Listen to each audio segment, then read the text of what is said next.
Assalamualaikum warahmatullahi wabarakatuh. Perkenalkan, nama saya Rama Putra Perdana, mahasiswa Fakultas Hukum Universitas Islam Bandung, NPM 100.400.16102. Pada kesempatan kali ini saya presentasikan skripsi saya yang berjudul Tanggung Jawab Kreditur atas Penyebaran Data Nasabah dalam Pinjaman Online Fintech ditinjau dari buku 3 KUA Perdata dihubungkan dengan Undang-Undang Nomor 19 Tahun 2016 tentang Informasi dan Transaksi Elektronik.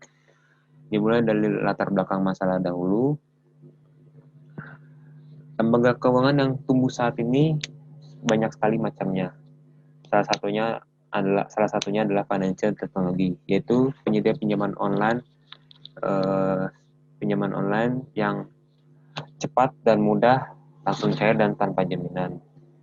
Namun di balik itu risikonya sangat tinggi, apalagi pada saat penagihan pinjaman. Berkaca pada kasus Ibu Agustin yang meminjam uang di salah satu aplikasi pinjaman online, namun pada saat itu tempo pembayaran, Ibu Agustin tidak bisa membayarnya. Lalu pihak ketiga dari debitur mengancam Ibu Agustin harus segera melunasi pinjamannya dan menyebarkan data pribadi Ibu Agustin kepada teman-teman suami Ibu Agustin, sehingga Ibu suami Agustin dipecat dari tempat kerjanya dan tidak bisa bekerja lagi.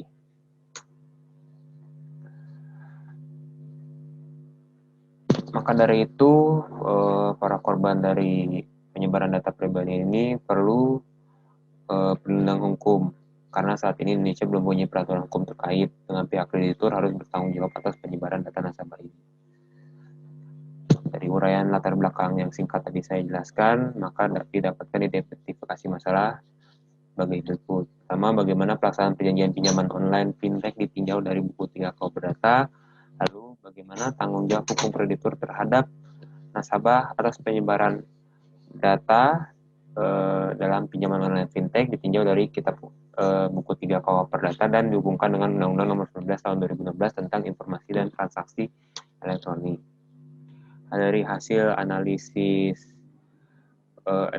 penelitian dan pembahasan bahwa analisis perjanjian pinjaman online yang ditinjau dari buku 3 KUA Perdata, jika ditinjau dari pasal 1313 Jangto 1320 KUA Perdata, dilihat dari definisi dan syarat sahnya perjanjian, pelaksanaan perjanjian pinjam-menjam uang berbasis teknologi ini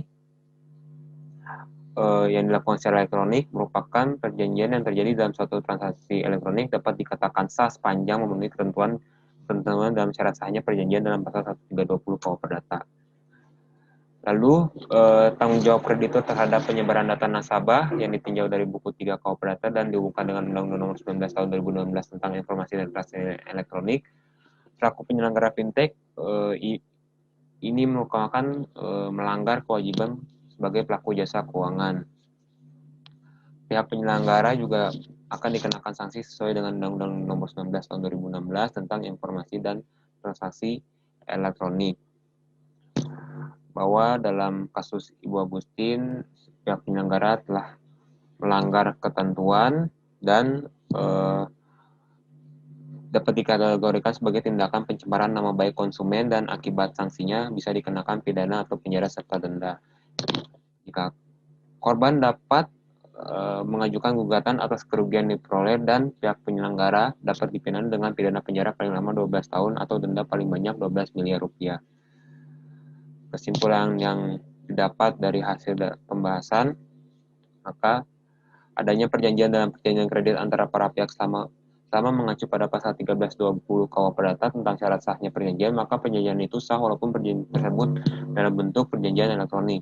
Dua, kreditur harus bertanggung jawab atas penyebaran data yang dilakukan oleh pihak ketiga dari kreditur karena telah lalai dalam menjaga kerahasiaan data pribadi seorang atau debitur dan membiarkan pihak ketiga dari kreditur tersebut melakukan tindakan penyebaran data tanpa meminta izin yang bersangkutan.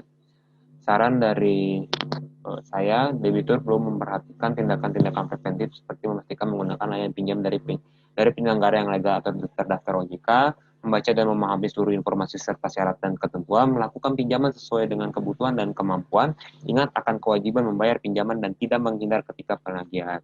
Baik, sekian presentasi dari saya. Mohon maaf bila ada kekurangan. Wabillahi taufiq wal hidayah. Wassalamualaikum warahmatullahi wabarakatuh.